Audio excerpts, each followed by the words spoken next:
Episcopalians and a Unitarian Universalist walk into a pub. Sounds a lot like the setup for the world's worst joke. When I signed up for the Learning from London course from the Episcopalian seminary Bexley-Seabury in Chicago, I had two things on my mind. First was that the Church of England has experienced exceptional growth in the last 2 decades, and I wanted to know how I could apply their successes of church planting, which is starting a new church, and their growth, but for us as UUs. I also wanted to know how much theater I could see in 11 days with 7 of them being intensives. It was 5 shows, by the way. That's going to be important later. My concerns were fairly practical. I wanted to be able to sift through what was going to be a very Christian-centric course, translate what was useful for us into language that we would understand in this community, and maybe give myself a little bit of a break while I was at it. And as it turns out, both of those questions I posed became deeply relevant for my own personal ministry, my perception of what shared ministry could be, and what church might look like. I had a discussion with my friend Emily in the days before I left. Knowing me as she does in all of my non-Christian mosh pit Stevie Nicks glory, she laughed a little and said, "Girl, they are not ready for you." Are you ready for them? And honestly, I didn't know. I had really, really big feelings about what I perceive Christian clergy to be like, and admittedly, it was far from a kind vision. I was worried that my classmates would be stodgy at best and painfully evangelical at worst, in all the ways that I and other non-Christians I know have been harmed by in the past. I was worried that my tattoos and purple hair, while mostly embraced in our UU circles, would make me an outlier. And I was fully prepared for either a week of relative radio silence outside of class discussions or repeated attempts to convert me. As an avowed agnostic for whom the God of the Bible is far from a figure I wish to emulate, or at least have for many years, what could I possibly have in common with any of them? A whole hell of a lot, it turned out. The folks that I met, Lisa, Betsy, Marie, Ann, and Dr. Jason Fout, well, I'd be thrilled to call them honorary Unitarian Universalists.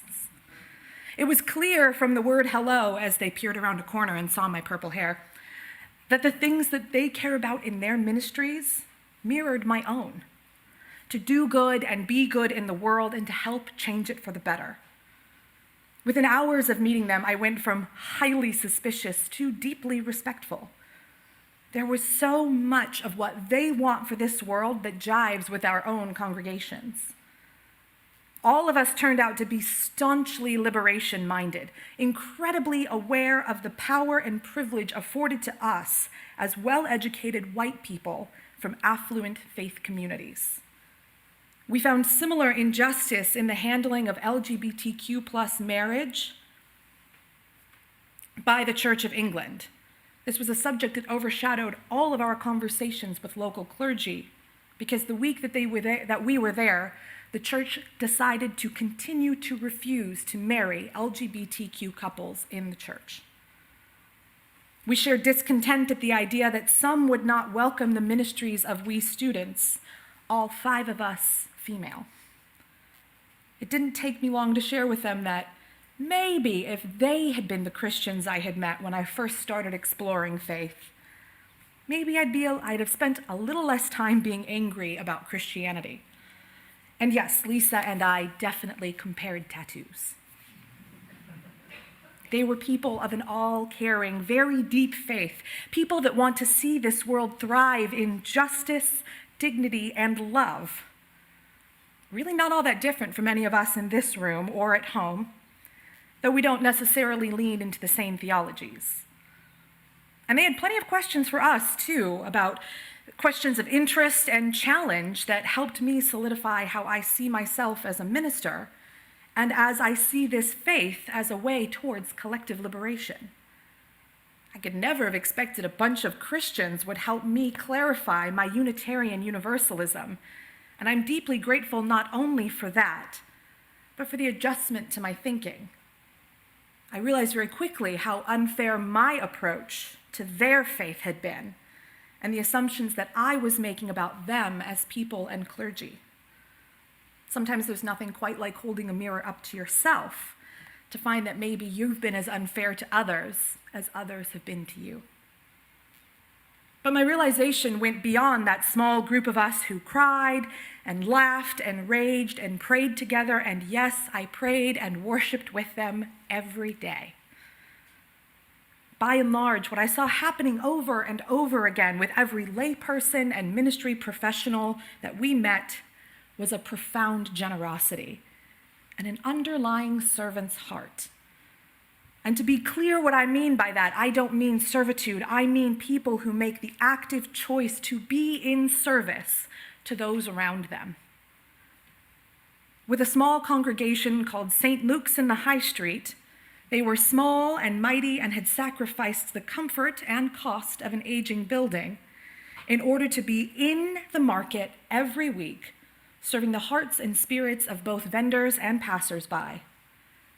The people in the neighborhood of Walthamstow know them for their generosity of a warm beverage and a listening ear, and sometimes people even stay for Bible study. Whether vendor, customer, or unhoused, there's always a chair to be drawn up and a hot cuppa to be had over a conversation and a smile. They've been doing it for 15 years and show no sign of stopping. We spend hours with these communities, sometimes just the clergy, sometimes with core lay people.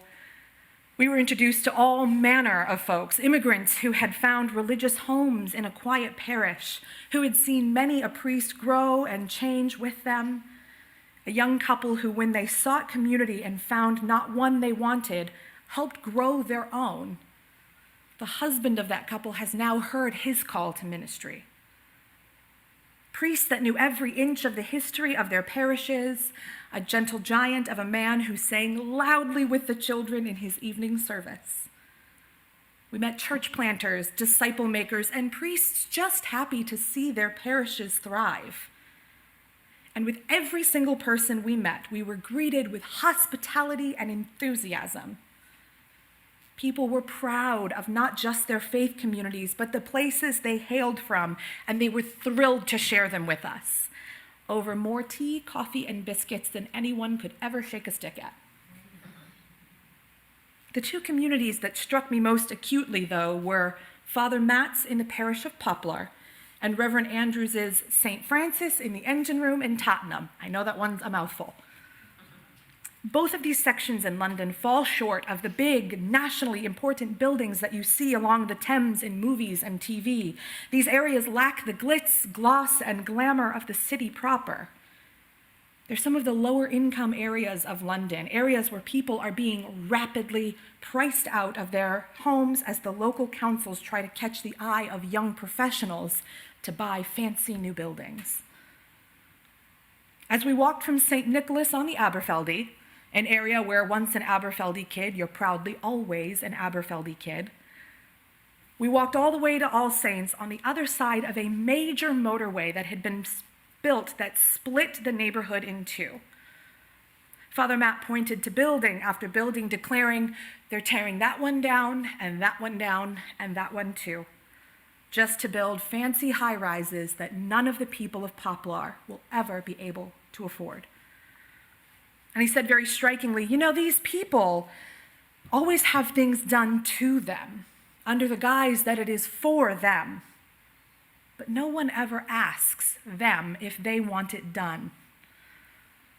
His approach is always to go into the community to get a sense of their needs and to deliver on the information he gets from them.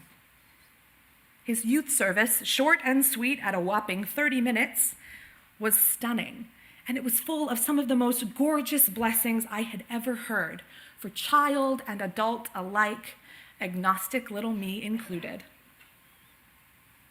Reverend Andrews's engine room embodies the practice of community engagement as church in every sense of the word.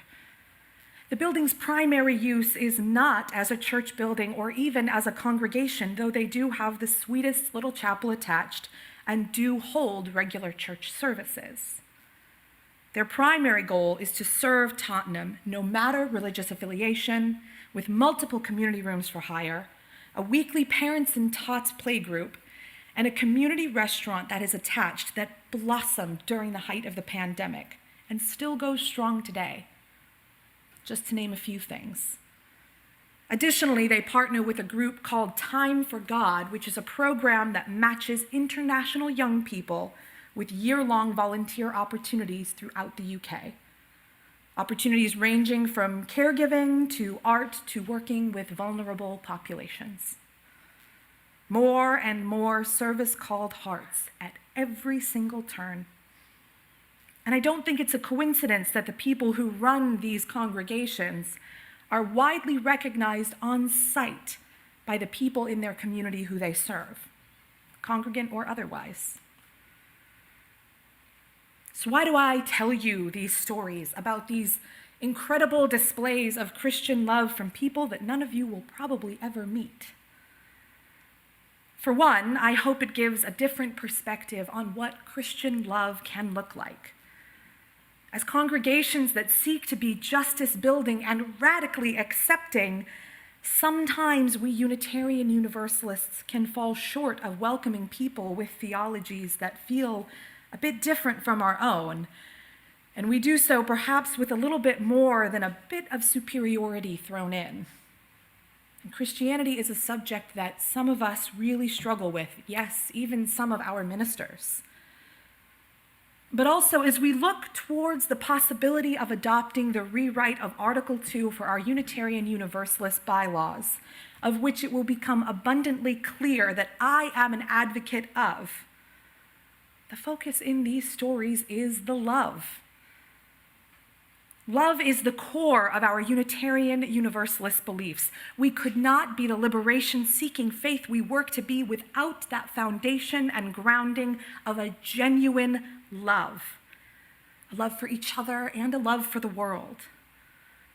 Seeing that same love displayed across the ocean in religious contexts markedly different from our own, in populations more racially, culturally, and financially diverse than our own. Seeing all of that on display was illuminating.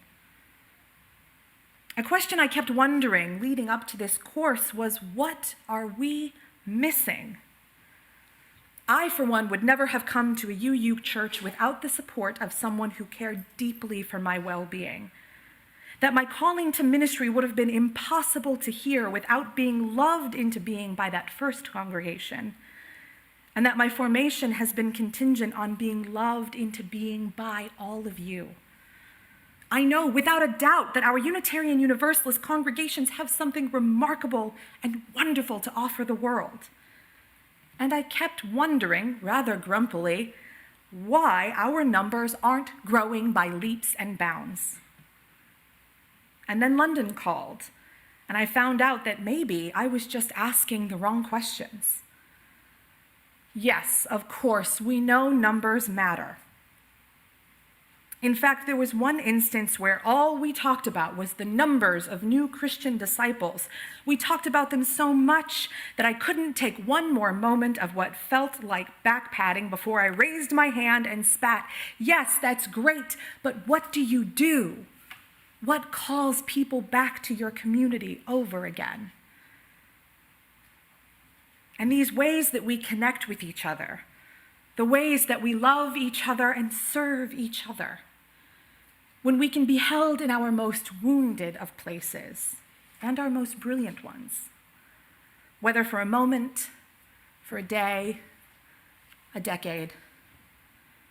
Those are the gifts that I saw on display in London, and they are the gifts that I see here in this room every week.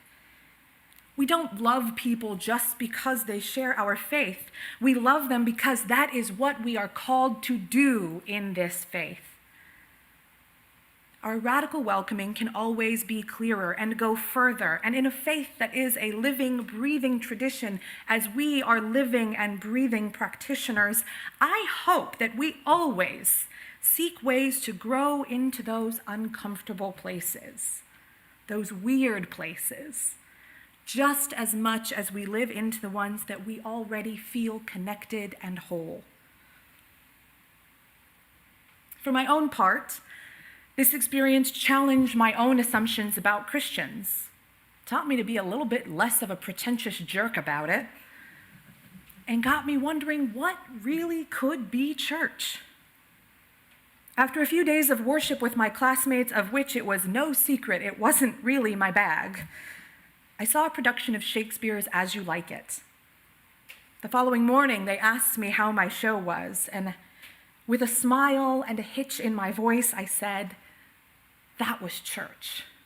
Being in that room, in that space with those people sharing that experience together, that was church. So I'll pose the question and leave you to think about it. What do we need to be church together?